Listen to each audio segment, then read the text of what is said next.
Good morning विद्यार्थी मित्रों। कक्षा 11 विषय हिंदी आरोह भाग 1। कहानी का नाम है गलता लोहा, जिसके लेखक हैं शेखर जोशी। यहाँ पर हम लेखक का परिचय प्राप्त करेंगे। जन्म सन 1932, अल्मोड़ा, उत्तरांचल। प्रमुख रचनाएं कौशिक का घटवार, सात के लोग, दज्यू, हलवाहा, नौरंगी बीमार है, कहानी संग्रह, एक पेड़ की याद, शब्द चित्र संग्रह, सम्मान पहल सम्मान। पिछली सदी का 6वां दशक हिंदी कहानी के लिए युगांतकारी समय था।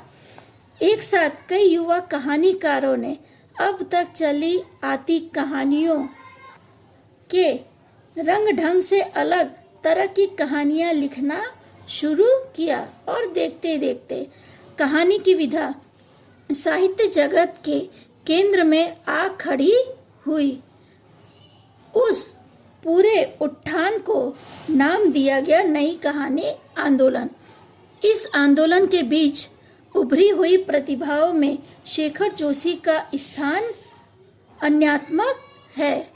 उनकी कहानियां नई कहानी आंदोलन के प्रगतिशील पक्ष का प्रतिनिधित्व करती है। समाज का मेहनतकश और सुविधाहीन तबका उनकी कहानियों में जगह पाता है।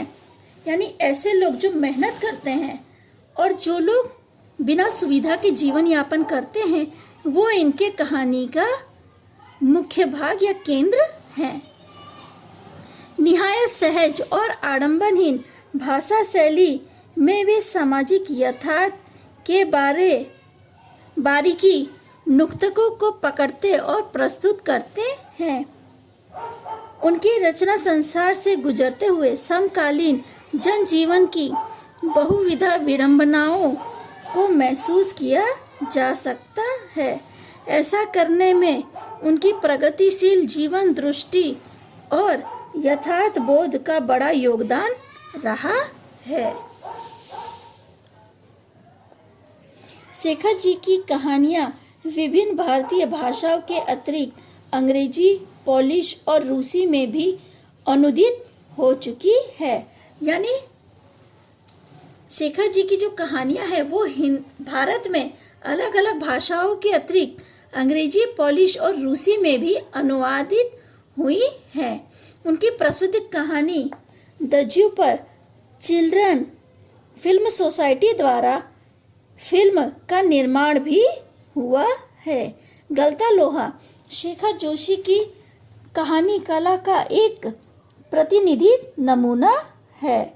समाज के जातिगत विभाजन पर कोई कोणों से, यानी यहाँ पे कहने की कोशिश की है कि जो समाज में जातिगत विभाजन, यानी ऊंची जाति नीची जाति, ऐसे विभाजन जो हम देख सकते हैं या ऐसे विभाजन पहले से जो चले आ रहे हैं, उन पर कई कोणों से टिप्पणी करने वाली यह कहानी इस बात का उदाहरण है कि शेखर जोशी के लेखन में अर्थ की गहराई का दिखावा और बड़बोलापन जितना ही कम है, वास्तविक अर्थ गांभीर्य उतना ही अधिक है।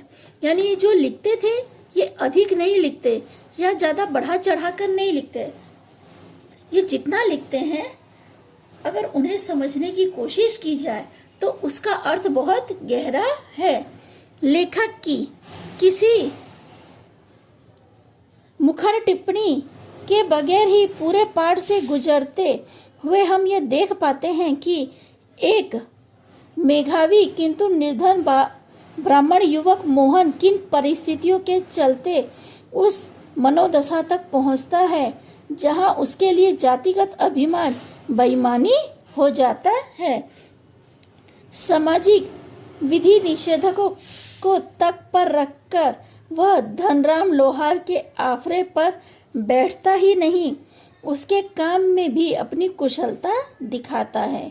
मोहन का व्यक्तित्व जातिगत आधार पर निर्मित झूठे भाईचारे की जगह मेहनत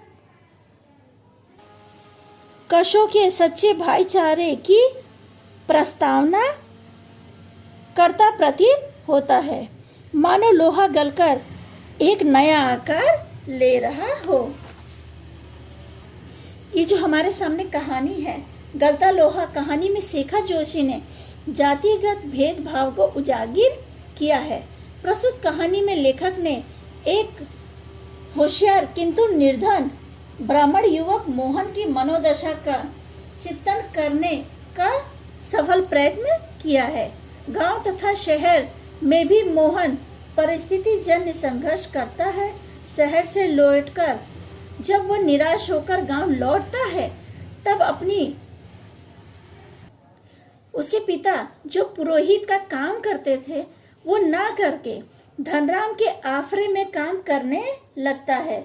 मोहन जातिगत निर्मित झूठे भाईचारे को छोड़कर मेहनत कश सच्चे भाईचारे की भावना को प्रस्तुत करता है।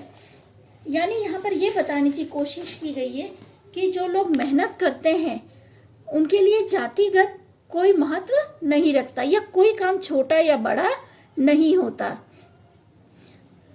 वो अपनी मेहनत से ये बताने की कोशिश कर रहा है कि आफरे पे काम करने से कोई छोटा या बड़ा नहीं होता।